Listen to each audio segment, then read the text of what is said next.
RJD और MIM के चाहने वालों के लिए मेरा खास तौर पर यह वीडियो है। एमआईएम वाले आरजेडी वाले को यह वीडियो जरूर भेजिए। मैं आपको दो बातें बताने वाला हूं।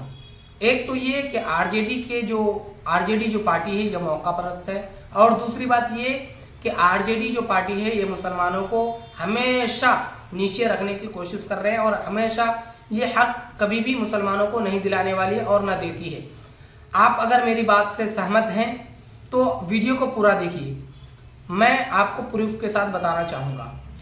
पहले प्रूफ कि मुसलमानों को ये हक नहीं देते हैं बराबर, मैं बात करने वाला हूं 2020 के इलेक्शन की कि इन्होंने क्या किया। 2020 के इलेक्शन में इन्होंने गठबंधन के तरफ से इसको 100 सीट मिली, 100 सीट के करीब ये लड़े। तो आप बताइए कि मुसलमानों को और यादवों को बराबर सीट मिलनी चाहिए कि नहीं मिलनी चाहिए, क्योंकि मुसलमान 18% है और यादव 14% है। तो हक तो ये बनता है कि मुसलमानों को ही 2-4 सीट ज्यादा मिले। लेकिन चलिए मैं बराबरी की बात करता हूं। कम से कम बराबर तो सीट मिले, लेकिन इन्होंने क्या किया, बराबर सीट दिए नहीं दिए। कितने सीट दिए, यादवों को कितनी सीट मिली, 55 सीट मिली यादवों को, और आपको कितनी सीट मिली मुसलमानों को कितनी सीट मिली, कितना, 50, 45, 40, 30, 35। नहीं मुसलमानों, आपको सिर्फ 10 सीट थमाया गया।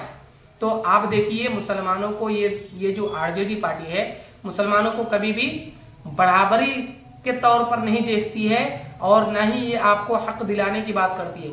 सिर्फ आपको वहीं देता है जहां इसको कंफर्म होता है कि यहाँ मुसलमानों के अलावा कोई जीत ही नहीं सकता है। सिर्फ आपको वही सीट थमाया जाता है। सिर्फ 10 सीट मिली। और दूसरी बात, मौका परस्त की बात मैंने कहा कि ये आरजेडी जो है मौका परस्त है। ये किस तरह से है, मैं बात कर रहा हूं शहाबुद्दीन की, जनाब शहाबुद्दीन मरहूम साहब की, कि आरजेडी के लिए इन्होंने अपनी जान तक गवा दी। आरजेडी के लिए इन्होंने अपनी जान तक गवा दी। लालू के लिए इन्होंने क्या नहीं किया, हर चीज कर दी, अपनी जान को कुर्बान कर दिया। लेकिन जब इसका इंतकाल हो गया उसके बाद क्या आरजेडी वालों ने शहाबुद्दीन की वाइफ हिना को क्या इन्होंने लोकसभा इलेक्शन में सीट दी, टिकट दिया लड़ने के लिए? नहीं दिया। हालांकि इन्होंने आरजेडी वालों ने हिना साहिबा को हराने के लिए अपने एक दूसरे कैंडिडेट को खड़ा किया और बीजेपी को वहां बीजेपी जीत गई और हिना साहिबा जो है वो दूसरे नंबर पर, सेकंड नंबर पर आई। यहाँ बीजेपी की बी टीम कौन हुई?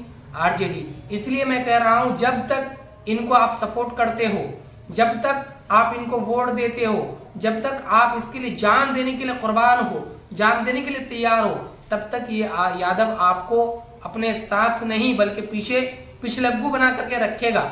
लेकिन जैसे ही आप उसका मौका निकल जाएगा उस वक्त से ही आपको लात मार के भगा दिया जाएगा। तो मैं